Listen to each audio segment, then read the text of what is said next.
Everyone has their signature way of preparing tofu, and this is mine. It comes out crispy and flavorful every single time, and the best part is that I only need a small handful of extra ingredients. Some people hate tofu because on its own it is admittedly bland, but with a few hacks you'll be on your way to delicious crispy tofu that will keep you coming back for more. Grab a block of tofu. Ideally you want to have pressed some of the water out first. There are a couple of ways you can cut it up. The regular way of using a knife to cut it into bite-sized cubes, as I'm doing here. Or you can break it up by hand into small pieces. The benefit of this method is that the tofu pieces have a larger surface area, meaning more opportunity to crisp up and hold more of the spice in all the rough, craggy corners. You'll see though that with either cutting method, the tofu will be beautifully crispy. Place the tofu in a large bowl. To combat the blandness, season well with salt. Next, drizzle in about 2 tablespoons of olive oil, making sure to cover all of the tofu.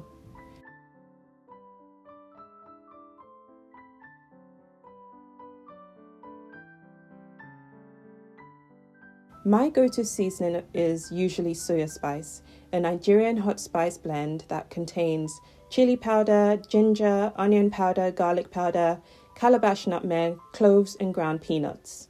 I always use a liberal amount. Next up, this is the key to guaranteed crispiness: corn flour. A couple of tablespoons is all you need. Then toss everything together so that the pieces are well coated, and you can even use a spoon to gently mix them, being careful not to break the delicate tofu pieces apart any further. Arrange the tofu pieces on a lined baking tray. I'm using a silicone mat. Make sure the pieces are spread out on one level so that the heat can circulate easily in between.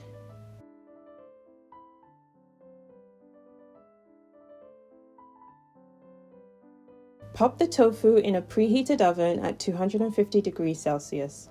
I know that seems incredibly high, but the hot oven is what helps guarantee extra crispiness and a shorter cooking time. I leave mine in there for about 20 minutes, turning them once in the middle of the cooking time.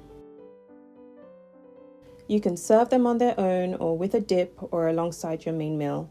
They are beautifully cooked and crispy, yet still soft on the inside rather than rubbery and dry, which can sometimes be the risk when baking or using an air fryer.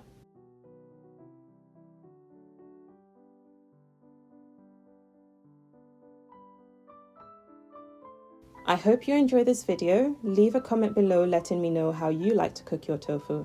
Be sure to subscribe. I post a new video every week, and I will catch you next time. Bye!